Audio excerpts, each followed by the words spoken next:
What is happening, everyone? Sitting here in front of Wawel Castle, an ancient castle here in central Krakow by the river. It's a beautiful afternoon, not too cold, and I'm just enjoying sitting here reflecting and thinking of the next video I can share with you guys. And I thought an interesting topic would be how to handle the jealousy that we can feel, the self-comparison that we have when we see other people succeeding, or we perceive other people to be more successful than we are. Maybe it's through social media or just life in general. We look around us and we see other people doing better, supposedly, than we are.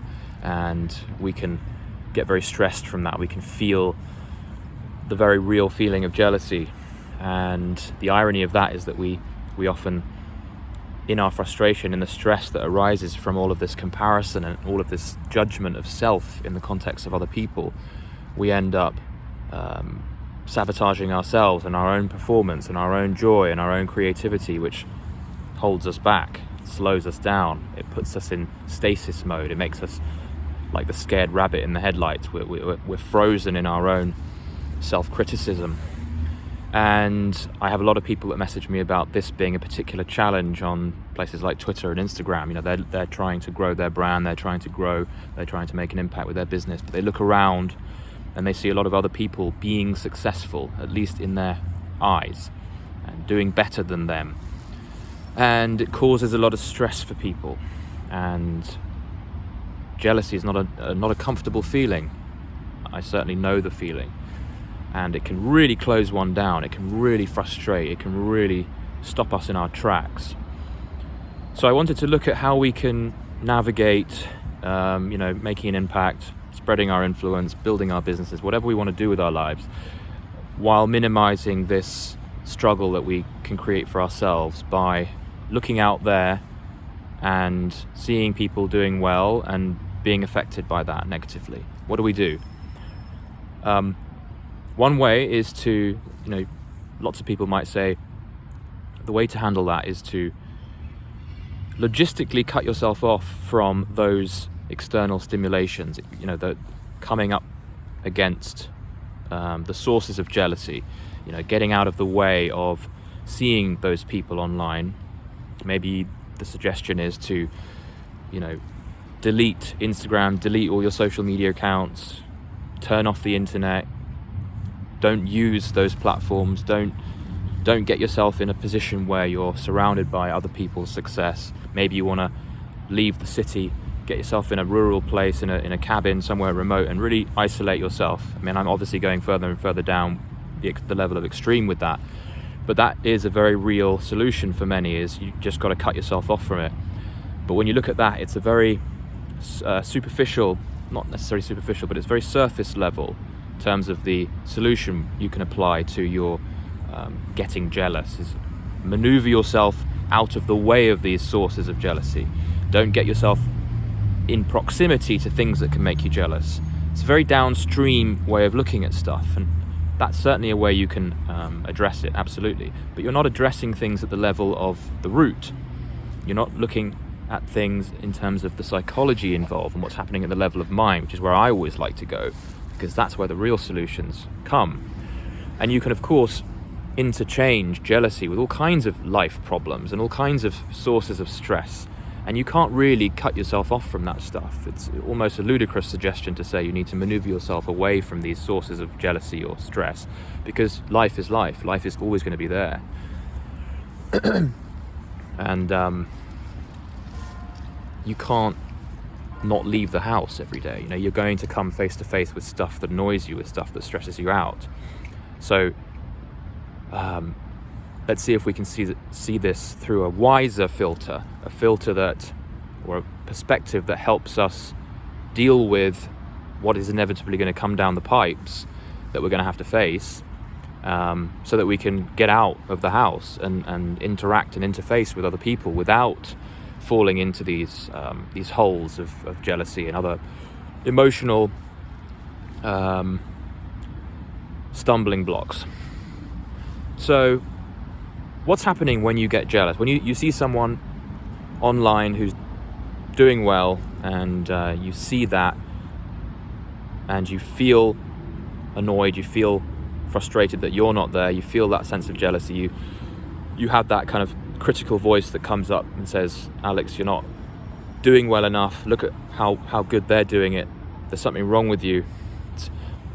You're creating a judgment that arises out of a sense of inadequacy in some way. It's a response to your perceived inadequacy in relation to somebody else. So what's happening is you're seeing someone do something, and you're judging that from a perspective of, there's something wrong with me. So you're responding to a thought. You're responding to a thought that looks at the situation critically, and you're then responding to the thought emotionally, and that emotion will come out as frustration, rage, jealousy. So again, really helpful to see things as beyond thought. It's just data. It's just stuff happening in the world. There's no meaning attached until we come along and put meaning onto it.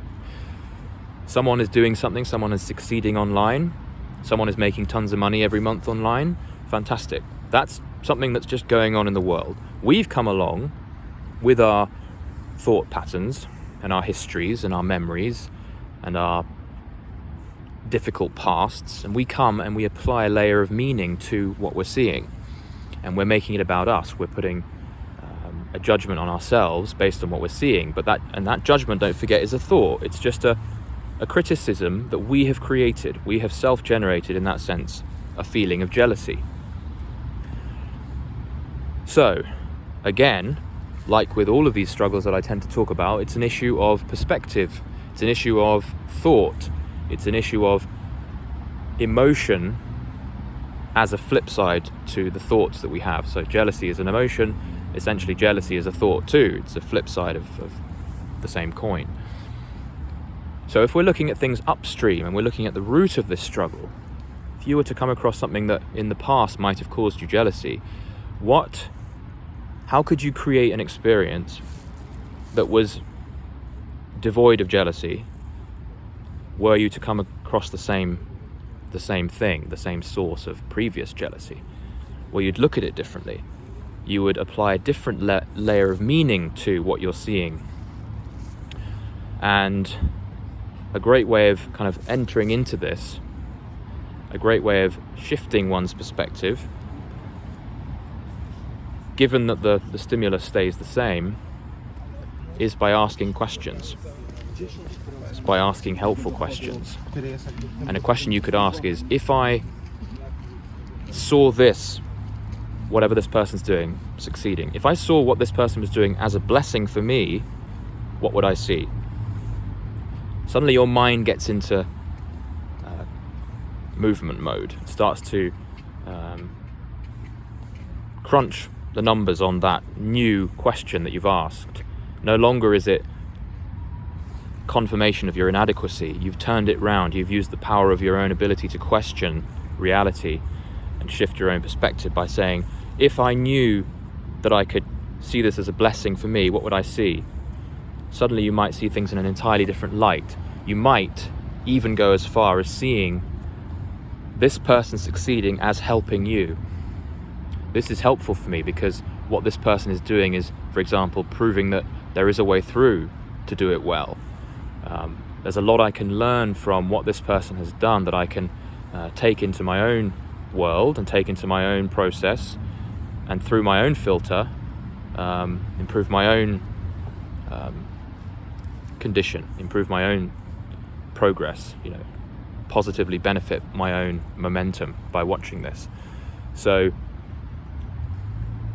I don't want to go too far into this, but you can see now that there are two ways of seeing everything, or multiple ways of seeing everything. And a question is a great way to trigger the mind into seeing something different.